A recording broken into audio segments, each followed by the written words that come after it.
Good day, everyone. This is Group 3. and today we will present. The data we collected from our respondents. Let's go. And for our first respondent, Mr. Steven Hinon from BIT 1D, he responded for lexical item women, he marked human as check, adult check, female check, and male as X. And for the man, he marked human check, adult check, female X, and check male. And for the trans women, he marked human as check, adult check, female check, and X for the male. And for the trans man, he marked the human check, adult check, X for the female, and check for the male. For his justification, he said that, I believe while someone may identify as trans man or trans woman, they are still biologically born as either male or female. From my perspective, their transition is a personal choice to change their outward appearance to better reflect how they want to live or seen by others.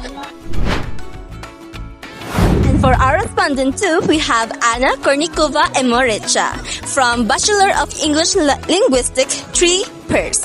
For lexical item woman, he marked check for human, adult, and female, and marks X in the male. And for lexical item man, he marks check for human and adult, X for female, and check again for male. For trans woman, he marked check for human, adult, X for female, and check again for male. And for trans man, he checked human, adult, and female, and marks X again for male. And for her justification, if trans were asked their gender, I would call them biologically man for trans woman and woman for trans man. Not to exclude them from the society, but also to help normalize that there's nothing wrong of expressing yourself the way you like it, just because the society's norm and standards doesn't match yours. The way people showcases their talents and things they love is just as amazing as them. These people also help others not being afraid of being honest with themselves. As we can see, the more people normalizes things, pour confidence others to do same, which is to raise their flags and identities. It's cool to see people not hesitate to mention their origin despite its opposition of their desired label because they're felt accepted and respected. On respondent number 3, we have John A. Staburada from BIS HM1A. So on women, he put check on human, adult, female, and he put wrong on the male.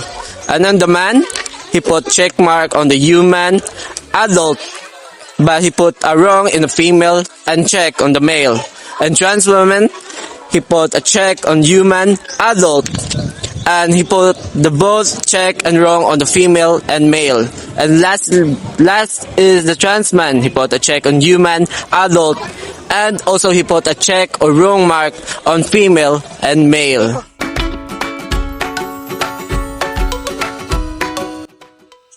Okay, so for his justification, he said, my justification is that women and men are clearly categorized by biological sex and gender identity, while trans women and trans men reflect both their assigned sex at birth and their affirmed gender identity. So, marking both acknowledges that trans identities encompass elements of both categories and cannot be reduced to a single binary feature.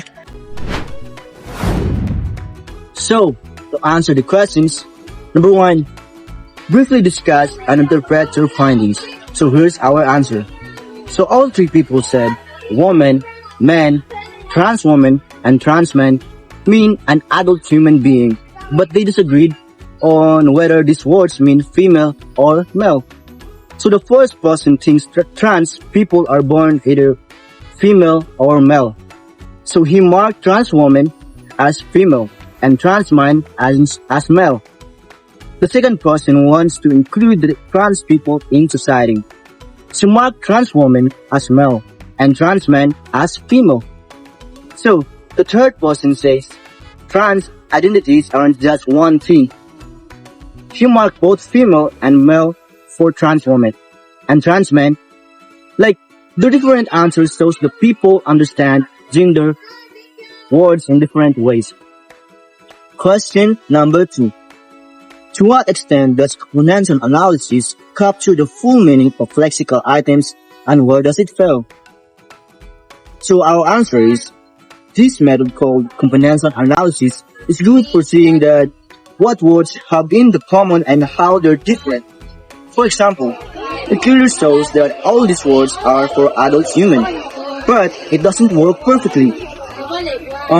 Some words don't fit into simple boxes like only female or male, or only male, especially when people have different ideas about what gender means, or it can show how the meanings of words changes depending on the situation or what people believe.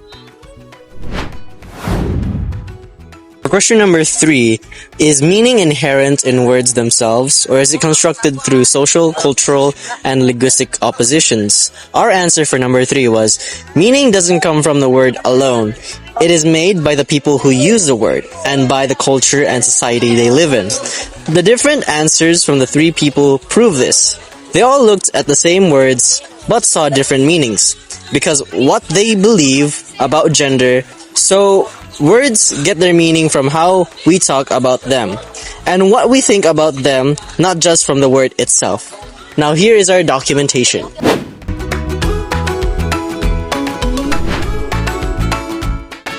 That's it for our presentation. This has been group number 3!